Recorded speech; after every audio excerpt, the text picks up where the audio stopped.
So now that you've told me some about yourself and your behavior in the past few weeks and what you've gone through over a longer period of time, and on top of that, you've raised the question in your own words of, are you a narcissist? Let me speak to that, okay? I want to try to kill two birds with one stone here. One would be to answer that question about narcissism, but maybe more importantly, to just give you a way of thinking about your problems that could be the basis for understanding them better and treating them. So let me put it this way. It's clear to me, though I don't know if it'll be clear to you, so I'll leave that open, of course, that self-esteem has been a really important issue for you. That however this came to be in your life, and through no fault of your own, you have a tendency to sometimes be thinking that you're kind of on top of the world, very capable, very good at what you do, very engaging and appealing, and able to accomplish a lot, really have, you might say, a more full sense of self, high self-esteem. And then what my question would be at that point would be, is it sometimes an overinflated self-esteem? Is it sometimes beyond realistic for periods of time when you're kind of on a roll that way and you're thinking of yourself that way? That's an open question, but that's where the question about narcissism partly comes down to this. And then other times, from what I'm hearing, after somebody disappoints you, or you disappoint yourself, or you're defeated at something, or you're insulted by somebody somehow, or you're forgotten by somebody, something like these kind of things, your self-esteem plummets. And you find yourself for an hour, a day, several days, sometimes longer apparently, into a state where you feel incredibly inferior, like a nothing. You've gone from an everything to a nothing. Somebody who, for whom life is meaningless. Somebody who feels empty and painfully so, and very insecure. Somebody who envies other people, whatever they have. Maybe even feels like getting revenge. Maybe feels very angry at being insulted. So all of these things are kind of like in the pits of being underinflated or deflated. So there's, on the one hand, self-esteem can be inflated, and then it can be hyperinflated, and it can be deflated and really hyper-deflated to where one actually sometimes even wants to die. So this back and forth, somewhat unstable sense of self, because it's not regulated very well, it kind of leaves you vulnerable. So that even if things are going well, it's possible that around the corner, if things don't go just right, or if somebody says the wrong thing, or you lose the support of somebody, that you know, the whole project of feeling like a good self-esteem falls apart, okay? So I want to talk to you about this, because then I think I'm talking right now about one aspect of your awareness and your functioning, and that's self-esteem. But, you know, I think when self-esteem goes up a lot or down a lot, it carries with it several other domains of functioning. So it carries with it, for instance, first domain, cognitive or thoughts. And so I think when you're more at the hyperinflated end of things, you have thoughts like, I am great. I can really do this. I'm amazing, you might even think. I'm the best there is, you might even think. You know, and some of it might have, there may be a basis in reality for some of it, but it also might go beyond that. And you might, when you're in that state, think, everybody should think this way about me. People should be loyal to me. People should look up to me. These are all thoughts that kind of go with the hyperinflation pole of self-esteem. Then when your self-esteem plummets, you're down there. It's like the thoughts that come with that are, I'm nothing. I'm inferior. I'm a speck in the universe. What's the point of doing anything? You can become, have depressive thoughts, pessimistic thoughts, think everything you've been doing is meaningless, and maybe you think you're a phony, or people don't realize that there's been a false person there that you feel like you are, right? And then when you're back at the hyperinflated, you're back to the other set of thoughts. Okay, so now we've got self-esteem domain. We've got the thought domain. Now it goes on to emotions. Going with the hyperinflated direction of things, it's probably during that you feel excited, on top of the world, on a roll, maybe joyful, maybe exuberant,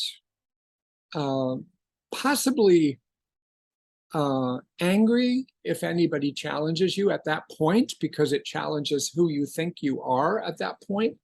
And so you might tend to lash out at people at that point. But those are kind of the hyperinflated end of the spectrum emotions. And those emotions can be intense. And most of the time, they're not a big problem. They actually fuel better performance, right? And then when there's the deflation that takes place because of an injury to your self-esteem, you start to have the different set of emotions, the depression, insecurity, anxiety, envy of other people, angry, vengeful. So you kind of can flip between different sets of emotions. Do you hear what I'm saying? I mean, I'm hoping that as we go through this, you're hearing that either you do fit some of these things or you don't fit some of these things. And believe me, I'm not trying to convince you that you fit these things. This is a chance for us to look together at how these things function and where you fall in this. And if it makes sense to you, that's very helpful, and we can go on and talk about what to do about it.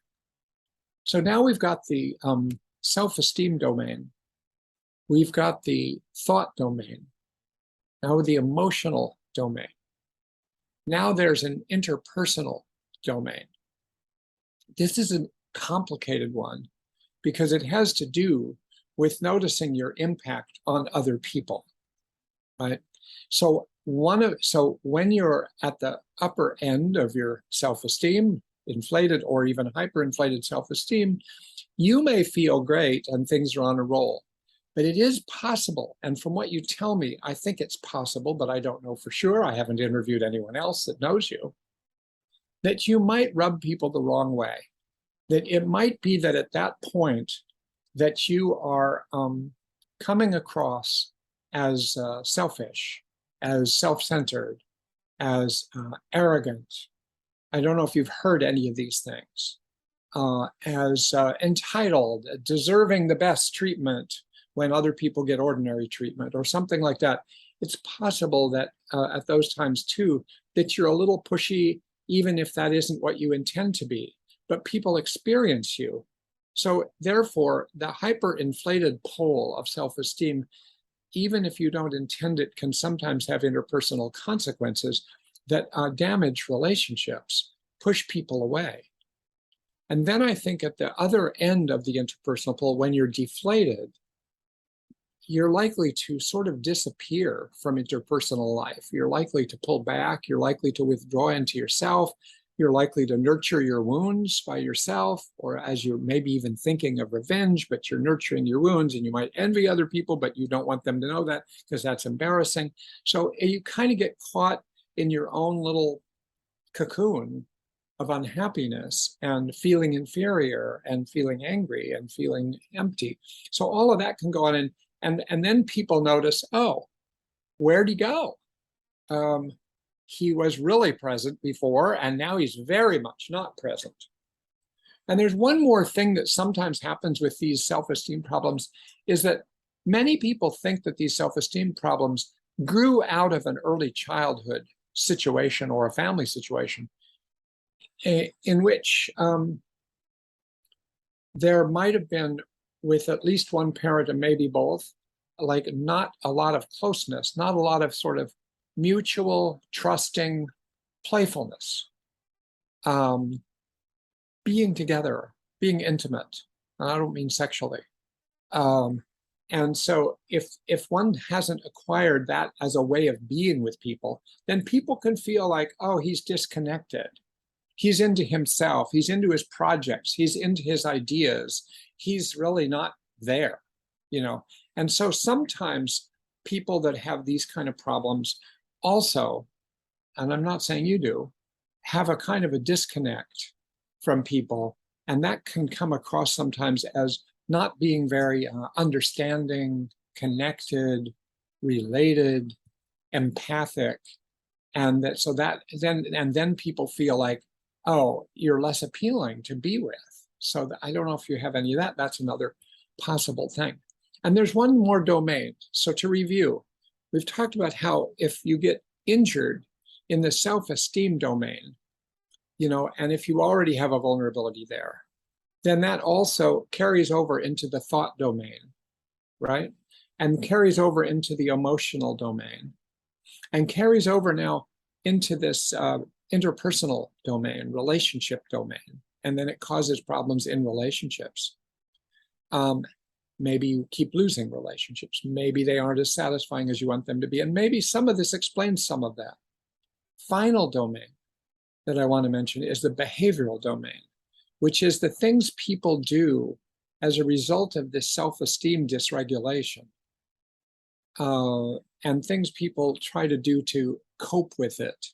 So one thing is just the direct interpersonal problems that come from the overinflated or underinflated self-esteem, so that you have interpersonal problems of the kind I'm talking about. So these are behaviors that are very interpersonal behaviors, how you come across to another human being in a conversation, in a relationship, in a work relationship, in a marriage, in a family, blah, blah, blah, blah, blah, right? Other kinds of behaviors that sometimes go with this, and it has to do with dealing with the injuries to self-esteem and sometimes trying to prop yourself up, is substance use. Alcohol, other substances that may dull your awareness, or substances that may heighten your sense of your powers, like cocaine or stimulants or something like that. So some people get into addictions when they're trying to cope with self-esteem problems. Some people get into eating disorders, and particular anorexia, because there's a kind of a perfectionism of making your body as thin as possible or as perfect as possible. That's a preoccupation with getting your body just right, and what you're eating and what you're doing, what your exercise is like. That can become a whole domain of behavior that goes from being just, you know, what we all do, up to a real pathological situation, right? Sometimes violence, sometimes this will fuel people who feel injured by somebody they're close to really be angry at that person, threatening to that person, and ultimately to violence towards that person. So domestic violence or friendship violence or something like that. So that's the whole picture. Now, we could go back through this, and I could tell you every criterion of narcissistic personality disorder, which is when narcissism, which is a normal thing, grows to a certain degree to where it passes a threshold and becomes pathological and really damaging to your life and dysfunctional in your life, right?